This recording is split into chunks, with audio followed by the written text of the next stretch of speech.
She caught him staring at his phone again. Not just staring, smiling, slowly, secretly. And in that moment, Sydney knew something had broken. Not her trust. That had cracked months ago. What broke now was her silence. They were sitting on the couch, the same couch where they once planned a future. Now it felt like a stage where the performance had grown stale. "Who are you smiling at, Eli?" She asked it softly, calmly, but he flinched. He always flinched now. Eli looked up, eyes wide like a child caught red-handed. He shook his head and placed the phone face down. "No one," he said. And that lie, that small, tired, familiar lie, was the final thread unraveling a marriage that had already lost its shape. Eli never touched another woman, not physically, but night after night he opened that dating app. Swiped left, swiped right, scrolled through faces, smiled at strangers, lived a secret life of silent fantasies. And each time Sydney found out, he apologized. He said he deleted the app. He swore it was over. But the lies kept coming. Not big explosions, little betrayals. Tiny cracks that grew wide and silent between them. Sydney wanted to believe him. God, she tried. Because love, real love, it doesn't just vanish, does it? But what happens when love turns into waiting? Waiting for him to put down the phone. Waiting for the truth. Waiting for respect. Sydney wasn't jealous of the women on his screen. She was heartbroken by the man beside her. He used to look at her like that, with wonder, with joy. Now all she got was distraction and excuses. They tried to fix it. Counseling, date, nights, honest conversations, that always ended with more lies. Each time he deleted the app, it was like a promise. And each time he reinstalled it, that promise died a little more. Why did he need that app? Why wasn't she enough? Those questions burned through her like slow fire. No answers, just ashes. Then, one night, she followed a gut feeling. She checked his phone. It was there again. The app. Re-downloaded. Hidden in a folder named Utilities. She didn't cry, not this time. There were no tears left to give. Instead, she waited. She watched him sleep beside her, the man she once loved with every breath, now a stranger with her last name. The next morning, over coffee, she asked him directly, "Did you reinstall it?" Eli blinked. Then he lied again. No. That was it. Not the affair that never happened, but the truth that never came. The truth, Sydney realized, was more sacred than any physical betrayal. And he'd crushed it under his thumb like a disposable app. So, she stood up, calm, resolved, and said 5 words she never imagined would leave her lips. "I think we're done here." The air inside the kitchen felt heavy. Eli stared at her, confused, like he hadn't heard her correctly, like those 5 words couldn't possibly mean what they sounded like. "I think we're done here." His mouth opened, then closed again. No words came. Only the silence of a man who knew, deep down, that this moment had been coming for a long, long time. Sydney didn't raise her voice. She didn't throw things or demand anything. She just stood still, steady, as if she'd finally remembered who she was. They had met 9 years ago, downtown Chicago. A rainy afternoon, both late for different reasons. He had spilled his coffee on her coat, apologized with that crooked grin of his, and she had laughed. God, that laugh. She hadn't heard it in months, not the real one. Back then, Eli made her feel seen. He listened, he cared. They used to talk about everything: music, politics, books, fears. Now, all he gave her were answers short enough to hide behind. She'd spent years memorizing his habits, the way his left eye twitched when he lied, the way he suddenly needed to check work emails during dinner, the way he tilted his screen just enough. And every time she caught him, every single time, he promised to change. She believed him, but slowly, his promises turned into noise. Background hums behind actions that spoke louder. Sydney wasn't perfect. She knew that. She'd snapped. She'd grown distant, but never dishonest, never disloyal. In therapy, their counselor once asked, "What do you fear the most?" Eli had answered, "Losing her." Sydney had answered, "Being invisible." And now here they were. He was losing her. She was already gone. Later that night, she sat alone in their bedroom. Lights off, phone silent. She could hear Eli downstairs pacing, probably typing an apology, or scrolling through old photos, maybe staring at the app he couldn't let go of.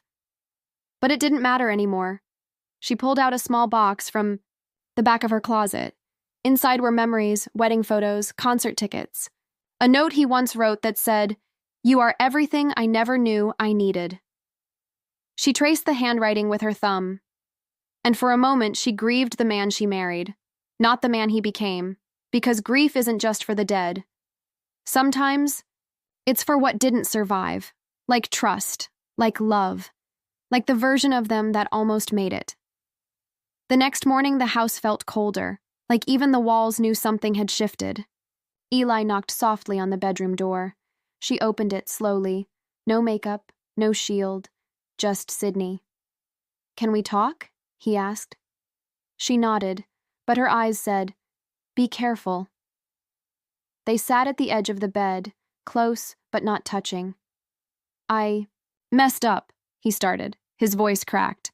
"I know I didn't cheat. Not really. But I broke something. I broke you."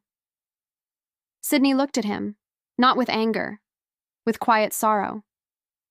"I wanted to believe you. Every time," she said. "But belief dies when it's forced to beg." He reached for her hand. She pulled it back. "You wanted attention. From strangers more than honesty from your wife," she whispered. Eli wiped his face with both hands. "I didn't mean for it to go this far." "That's the thing, Eli. It didn't happen to us. You chose it. Again and again."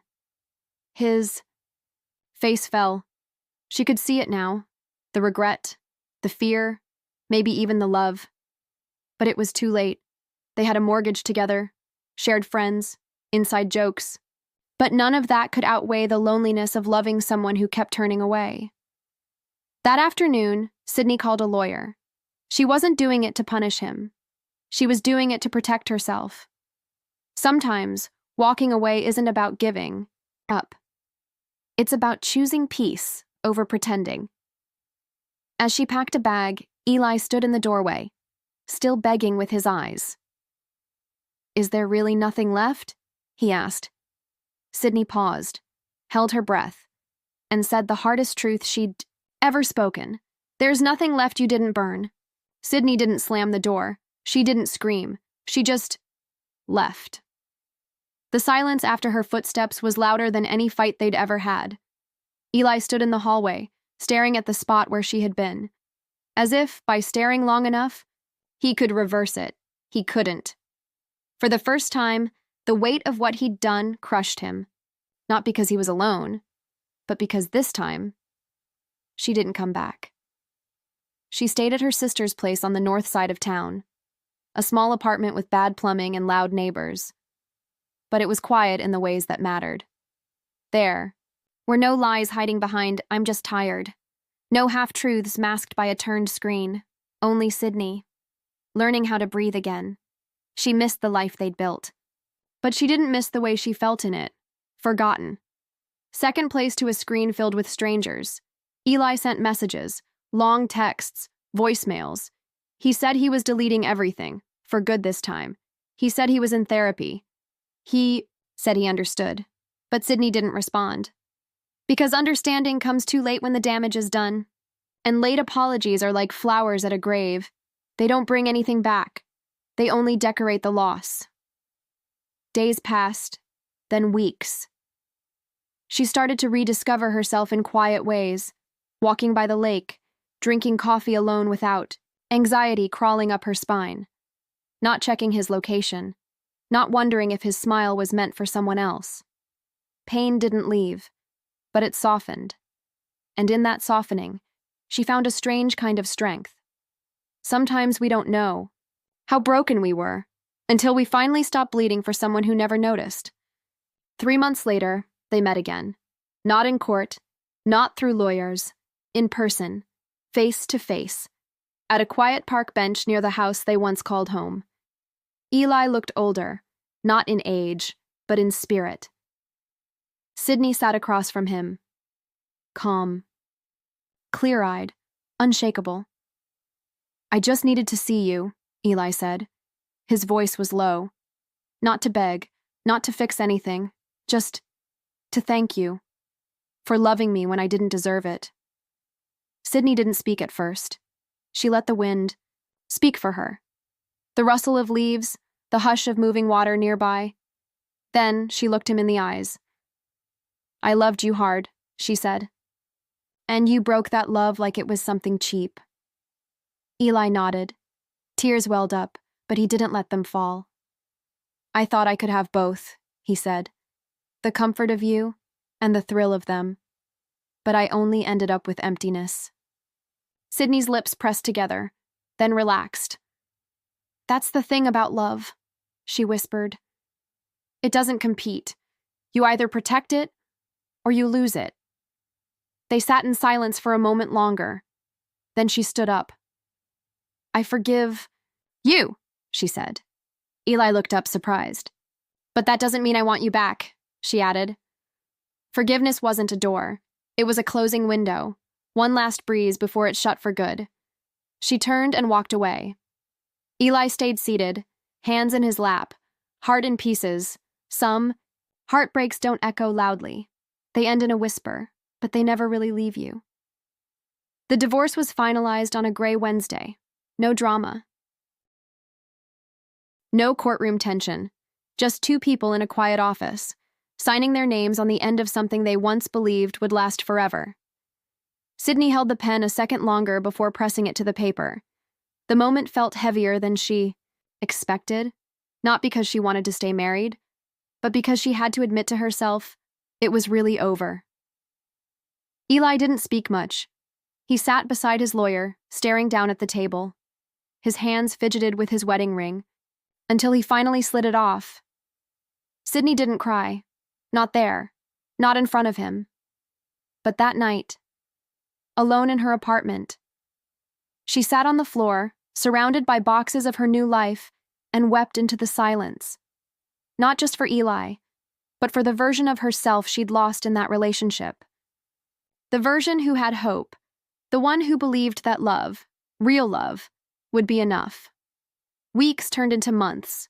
Eli moved to Denver. He said he needed a change, a fresh start. He sent her a short message before he left. "I'm sorry. I couldn't be who you needed. I'll never forget you." She didn't respond. What else was there to say? In some stories, people grow apart and find their way back. But in this one, the space between them only stretched wider, like a bridge burned in silence. Sydney threw herself into work. She joined a book club. She started hiking again, something she hadn't done in years. Outwardly, she was rebuilding, but inwardly something remained. Still, not broken exactly, but untouched. Friends encouraged her to date again, to try. She smiled politely, but never followed through. How do you explain to someone that your heart is tired? That even after the healing, some parts just don't open anymore? One evening, she found herself sitting by the lake, watching the sunset fold into the water. She thought about Eli, not with anger, not even with sorrow, just with quiet acceptance. He wasn't her villain, and she wasn't his victim. They were just two people who didn't know how to love each other the right way. And by the time they learned, the damage was done. Years passed. Sydney bought a small house in Evanston. Nothing fancy, just enough space for books, coffee, and stillness. She taught literature at a local college, and her students adored her. They said she had a way of explaining heartbreak like poetry, a kind of wisdom that felt lived in. She laughed at that. If only they knew how true it was. Eli never came back. She heard from mutual friends that he got remarried, a woman named Clara. They had a daughter. When Sydney saw the photo on someone's social feed, she stared at it for a long time. Not with bitterness, but with something harder to define, a feeling between gratitude and grief.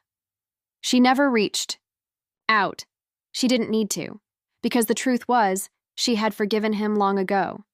Not for his sake, but for hers. Holding on would have meant keeping the pain alive. Letting go was the only way to live again. Still, she never fell in love again.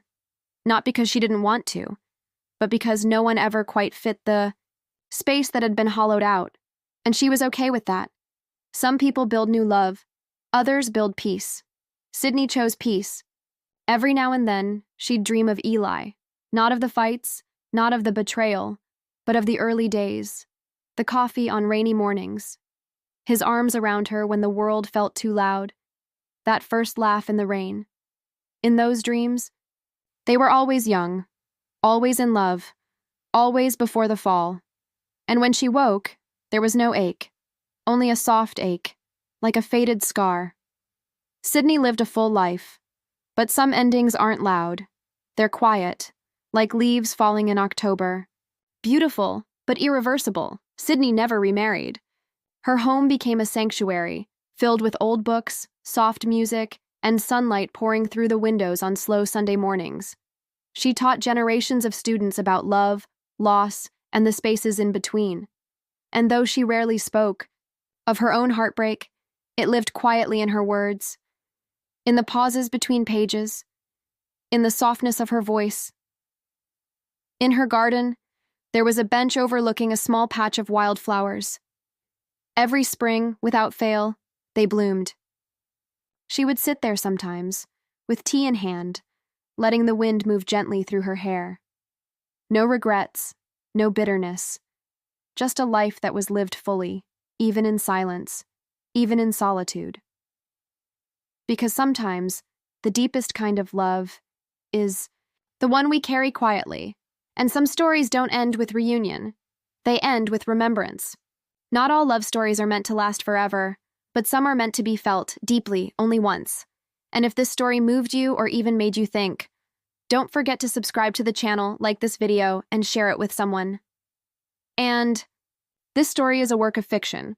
All characters, names, and situations are entirely made up and are not based on real individuals. Any resemblance to actual persons, living or dead, is purely coincidental.